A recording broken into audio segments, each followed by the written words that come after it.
Bonjour à tous, ravi de vous retrouver pour ce journal de 15 heures à la une de l'actualité.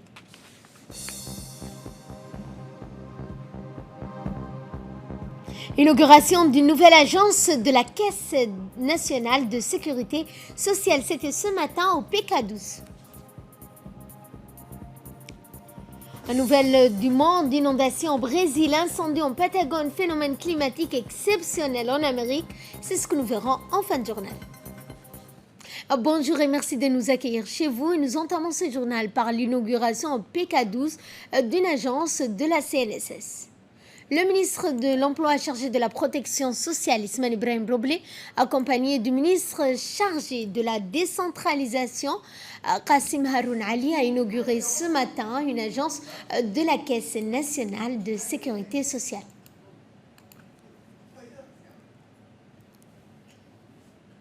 Alors arrivés, ils ont été accueillis par la directrice générale de la CNSS, Deka Ahmed Roblé. Cette nouvelle branche de la CNSS offrira des services de proximité et de qualité. La direction de la CNSS a présenté ce nouvel espace de travail à la fois esthétique, fonctionnel, aménagé et pensé pour permettre d'être reçu par des agents de la CNSS. Le service de recouvrement se dote ainsi de véritables outils adaptés et performants pour apporter un service sur mesure aux employeurs. Dans le cadre de la politique volontariste menée par la CNSS, ces nouveaux locaux permettront aux agents de proposer aux employeurs des solutions pour un recouvrement à l'amiable pour le règlement des cotisations sociales en privilégiant l'écoute et en faisant preuve de souplesse à leur égard. L'objectif étant de rapprocher des services de protection sociale au plus près du grand public. Ainsi, avec cette branche du PK12, auront donc pour se procurer leur pension de retraite sans se déplacer à l'agence de la ville de Djibouti. L'Assemblée nationale a abrité ce matin plusieurs assises des commissions permanentes pour examiner des dispositions législatives et pour effectuer le contrôle parlementaire à travers des auditions des ministères dans le cadre de l'examen du projet LFI 2022. Les auditions menées par la Commission des finances, d'économie générale et du plan sous la présidence de l'honorable Charmaké Moussa Arré se sont déroulées avec la participation du ministre du Budget Abdelkarim Adancher, du ministre de l'énergie Younis Ali Gadi et du ministre de l'enseignement supérieur Dr Nabil Mohamed Ahmed. Lors de la réunion, les membres de la commission des finances et des députés non membres ont pu s'informer sur l'analyse des ressources et dépenses allouées au département ministériel de l'énergie ainsi que l'enseignement supérieur sur la vision globale envisagée par le gouvernement dans les domaines précités. Enfin, le projet de loi de finances initiale numéro 142 de l'année 2021, 8e législature, portant budget de l'État pour l'exercice de l'année 2022 a été transmis avec avis favorable en séance publique. En second lieu, la commission de la défense de la sécurité élargie à la commission de la législation de l'administration générale et des droits humains a tenu une séance d'analyse du projet de loi numéro 116 de l'année 2021, 8e législature, portant modification de la loi numéro 46 de l'année 2004, 5e législature relative au statut et à l'organisation de la direction générale de la police nationale. Cette formation élargie, présidée conjointement par les honorables Nouria Ouabari, président de la commission de la défense, et Abdallah Barkhat, vice-président de la commission des lois, a accueilli un nombre de députés non membres et elle était assistée du ministre de l'Intérieur, Saïd Nou Hassan, accompagné pour l'occasion des cadres supérieurs de la police nationale, dont le directeur général, le colonel Abdellah Abdifarah. Au terme d'un échange soutenu, le projet de loi numéro 106 de l'année 2021, 8e législature, portant modification de la loi numéro 46 de l'année 2004, 5e législature, celle du 27 mars 2004, relative notamment au statut à l'organisation de la Direction générale de la police nationale a été transmis avec avis favorable et amendement à la prochaine séance publique.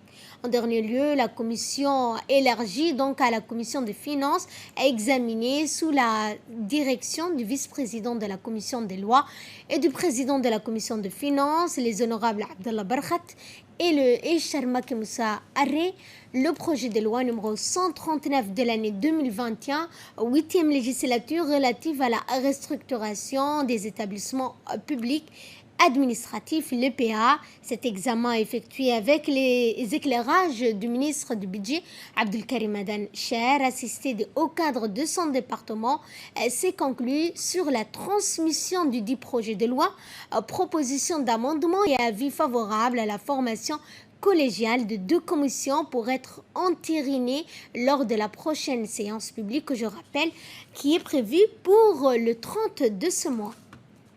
Dans le reste de l'actualité, le ministre de l'Éducation nationale de la formation professionnelle, Moustapha Mohamed Mahmoud, et sa collègue en charge de l'économie numérique et de l'innovation, Madame Mariam Hamadou, ont parrainé la cérémonie de remise de prix aux lauréats pour le concours panafricain de robotique. Cet événement s'est déroulé au lycée de Hoden 4 et a regroupé une foule de personnalités dans des cadres du MENFOP, du ministère du numérique, ainsi que le ministère de l'économie numérique et de l'innovation, la directrice générale du CLE et les parents d'élèves. Les héros lauréats ont ainsi eu l'occasion de faire et montrer notamment leur savoir-faire avec une démonstration pratique de leurs compétences en robotique, notamment en réalisant une série d'opérations robotisées, ce qui a ému les participants qui ont chaudement applaudi. Eh bien, ces lycéens collégiens ont travaillé dur et se sont familiarisés jusque-là à la maîtrise de l'usage des robots. Les élèves ont donc hissé très haut les couleurs nationales dans cette compétition de robotique sur le continent africain.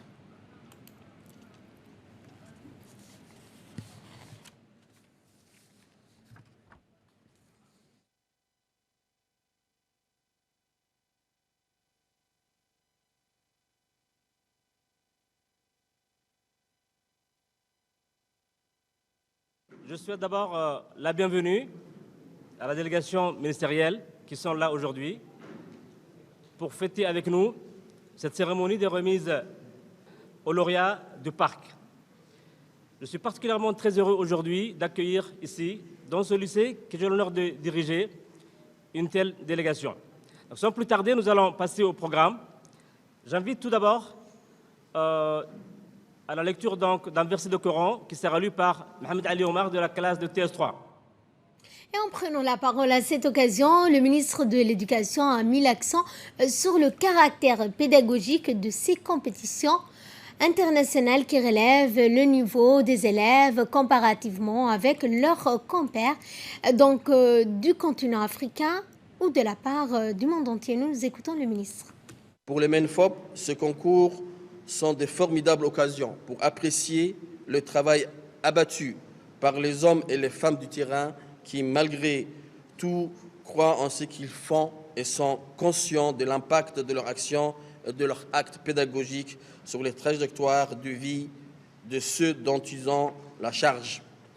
Après les résultats très satisfaisants de nos élèves au concours de la francophonie, nous voilà encore réunis aujourd'hui à célébrer les performances de nos élèves qui ont surclassé leurs camarades au concours de robotique entre élèves africains.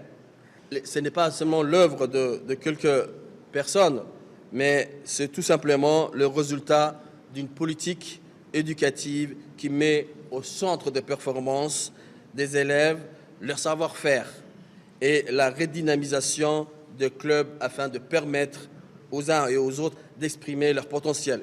C'est également le fruit d'une collaboration franche entre ceux qui servent l'école djiboutienne. Le cloisonnement est quelque part derrière nous. L'équation formation-emploi l'oblige. Je ne saurais terminer mon intervention sans remercier le clé et ses responsables, et en premier la directrice générale, Madame Oubah. Je remercie mes collègues également, Son Excellence, même s'il n'est pas avec nous, Ilyas Moussa Dawale, et Son Excellence Madame Mariam Hamadou, pour leur implication et leur engagement. Chers lauréats, sachez que vous remplissez de bonheur nos cœurs et avez toute notre estime. Je vous exhorte de vous surpasser, Inch'Allah, et vous avez bien sûr les capacités. Suivant cette fois l'intervention de la ministre de l'économie numérique, Madame Mariam Hamadou. Je voudrais remercier et saluer tous les participants au concours, les formateurs pour leur contribution pédagogique et féliciter bien sûr les lauréats. La part des jeunes dans notre population ne cesse d'augmenter et il est urgent de répondre à ces défis. C'est aussi une opportunité de développement pour le pays, notamment en matière d'innovation et de transformation sociale. C'est pourquoi il est primordial qu'il faille dynamiser les métiers du futur, en l'occurrence les métiers dans le numérique. En effet, nous sommes à l'aube d'une nouvelle ère. Les progrès de l'intelligence artificielle et de la robotique font tomber les barrières hommes-machines et augmentent le potentiel humain. Nous ne devons pas rater cette 4e révolution et je suis particulièrement fière de voir ce genre d'activités qui initient nos jeunes à la robotique et au coding ainsi jeune âge. Chers collègues, mesdames et messieurs, Djibouti à sa première participation au parc en 2019. Les équipes participantes s'étaient classées parmi les premières. Pour 2021, les équipes représentant Djibouti se sont classées respectivement première et deuxième. Mesdames et messieurs, applaudissez-les vivement. Bravo aux différents lycées et collèges qui ont porté haut et fort nos couleurs à l'échelle continentale. Sur ces mots, je voudrais clore mon propos en remerciant mon collègue et ses collaborateurs pour l'excellente collaboration qui a fait que cette initiative se passe dans les meilleures conditions. Je vous remercie. La ministre des Affaires sociales et des Solidarités a, dans le cadre d'une série de rencontres bilatérales qu'elle a tenues avec ses homologues arabes en marge de la 41e session du Conseil des ministres arabes des Affaires sociales, la ministre des Affaires sociales et des Solidarités, Ouloufa Ismail Abdo, s'est entretenue à Riyad avec son homologue de la République algérienne démocratique, Madame Koutar Kriko. Les discussions ont porté sur les relations fraternelles étroites qui unissent Djibouti à l'Algérie, notamment en ce qui concerne la coopération interministérielle dans le domaine de compétences des deux ministères. Au cours de cette entrevue, des expériences ont été échangées concernant les affaires sociales, la solidarité et les efforts visant à protéger les droits des femmes, des enfants ainsi que la lutte contre la pauvreté, le chômage. À l'issue des entretiens, les deux ministres ont convenu de renforcer et développer la coopération interarabe dans la prochaine étape à travers des échanges de visites, de réunions régulières pour réaliser les aspirations des deux pays frères. Retour à Djibouti où la ministre de la Jeunesse et de la Culture, Dr Hibo Moumin Assowe, a reçu ce matin la représentante résidente du PAM, du Programme des Nations Unies pour le Développement, le PNUD, Mme Emma Ngono. La nouvelle représentante a d'emblée remercié la ministre pour son accueil et a mis l'accent sur la priorité du PNUD qui est le développement humain à travers la considération de la jeunesse et la valorisation de la culture. Elle a conclu en exprimant à son interlocutrice son attachement à un meilleur épanouissement de la jeunesse et des artistes.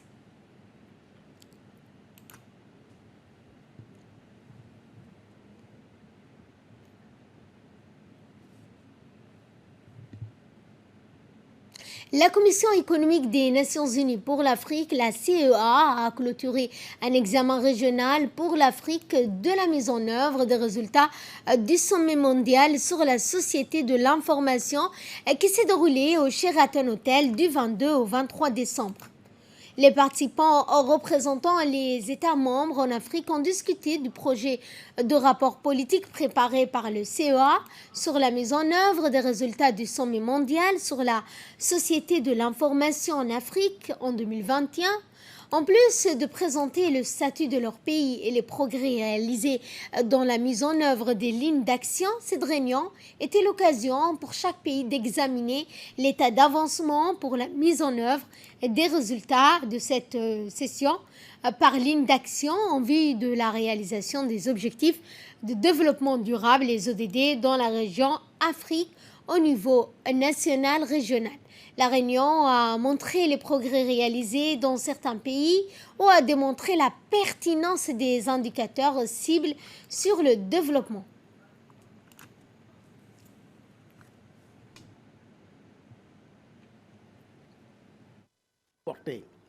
Car nous avons discuté de beaucoup de choses ici. On a parlé du rôle du gouvernement, rôle du secteur privé, comment renforcer les capacités, quel est le rôle de la coopération numérique. Tout ça, bon, on n'a pas beaucoup parlé, bien sûr, de la question de financement, mais ça va revenir. On a parlé de la taxation, bien sûr, peu. Et donc, c'est des sujets qui vont nous aider à mieux réfléchir comment organiser les prochaines sessions. On a aussi eu des échanges beaucoup dans des cadres de concertation comme African IGF.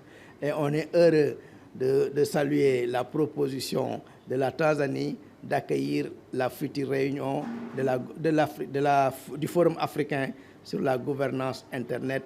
Et nous nous en réjouissons et que chacun se prépare, Inch'Allah, pour que d'ici le mois de juin, toutes les dispositions puissent être prises en place pour une parfaite organisation de African IGF en Tanzanie.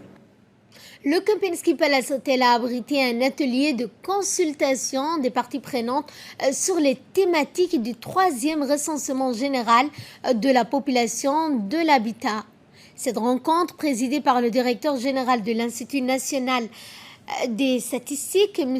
Idriss Ali, a enregistré la participation de plusieurs acteurs de différents ministères. Cet atelier de 2 jours qui a débuté hier avait pour objectif d'examiner et de convenir des thèmes de ce 3e recensement qui débutera en 2022. En d'autres termes, l'objectif a été de présenter les outils de collecte et de recueillir les observations des 10 acteurs présents. Cet atelier de 2 jours, rappelons-le, s'inscrit dans une démarche participative qui vise à recueillir les besoins des uns et des autres en vue de leur prise en compte dans les outils de collecte. Ce 3e recensement général de la population et de l'habitat va contribuer notamment à améliorer la connaissance de la situation démographique, sociale et économique du pays. Il va permettre également une meilleure formulation des programmes et stratégies du développement. Par ailleurs, il fournit également les indicateurs non seulement sur la taille, la composition, la répartition spatiale de la population, mais aussi sur le mouvement naturel migratoire, mais aussi sur les caractéristiques de logement et les conditions de vie des ménages. Et pour plus ample explication, je vous propose de suivre le mot du directeur de l'Institut qui a mis en exergue notamment que les statistiques ne sont pas qu'une représentation des chiffres, elles sont aussi un outil d'aide à la prise de décision, a-t-il souligné. Comme vous le savez tous, l'INSTAT, qui est l'Institut des statistiques de Djibouti, est chargé de collecter et de diffuser toutes les statistiques officielles de la République de Djibouti. Les statistiques officielles sont utilisées pour guider le développement,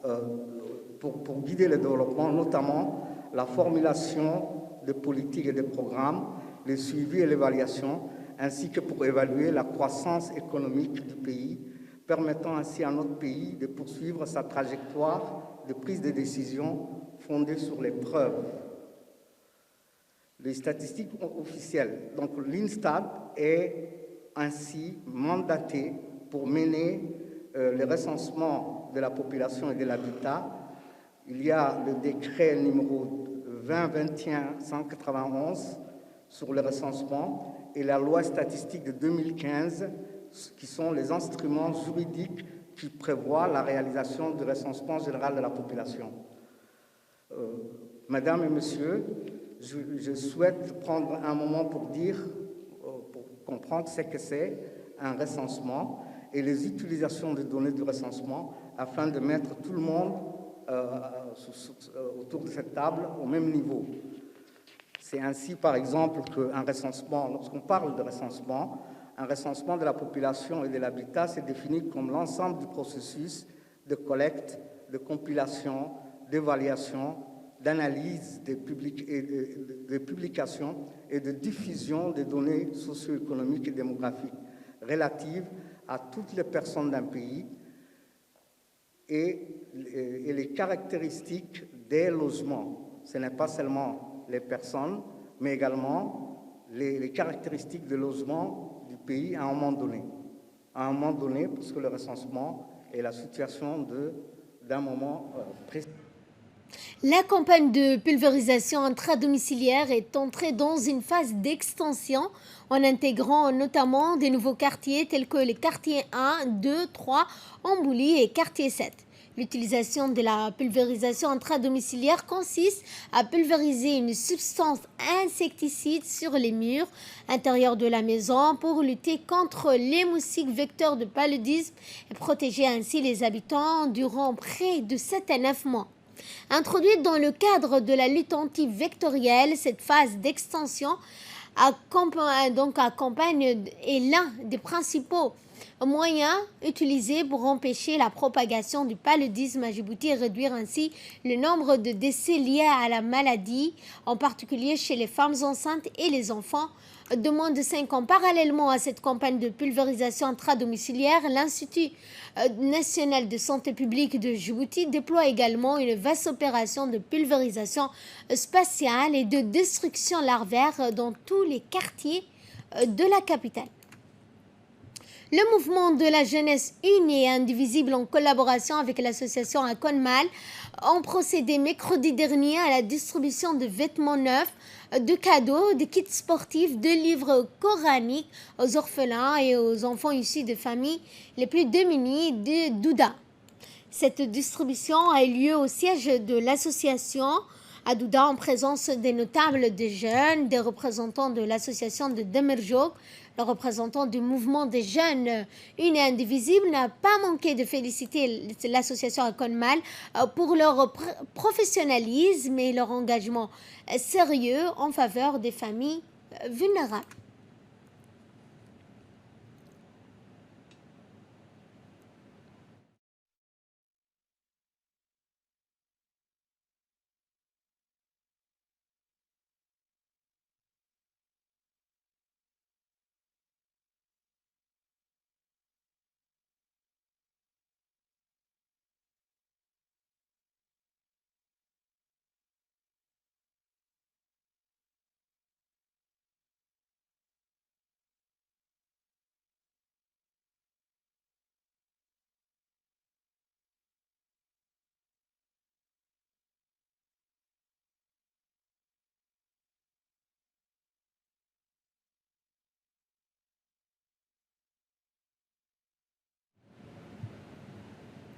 L'équipe du CMH de Tadjoura a procédé à une sortie dans la localité d'Assourat.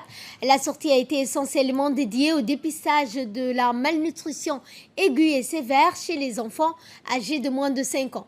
Il faut rappeler qu'Assourat est situé à environ 12 km du centre-ville de Tadjoura et que la population est issue pour la plupart du secteur de Mabla et de ses environs.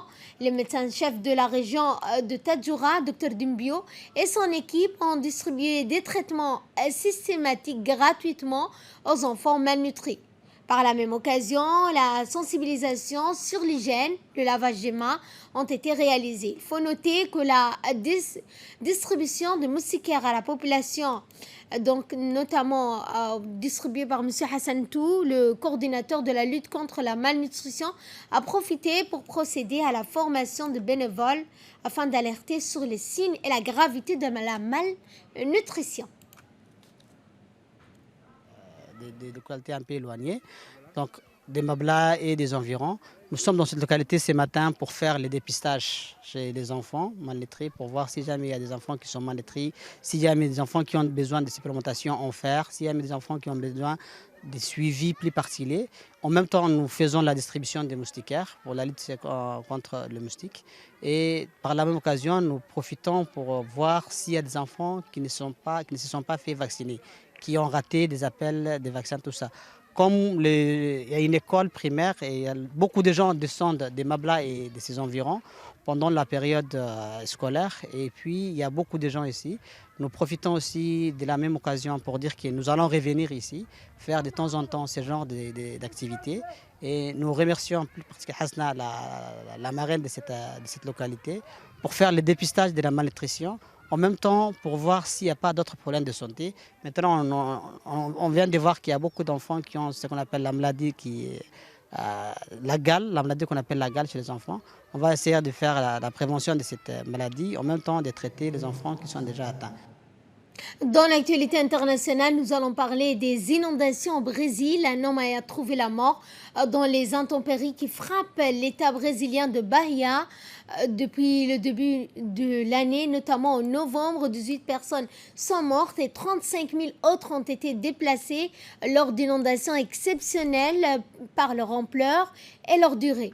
Une opération conjointe entre l'État fédéral et l'État de Bahia est en cours de mobilisation pour des personnels, des hélicoptères, des équipements pour venir au secours de milliers d'habitants piégés par les eaux.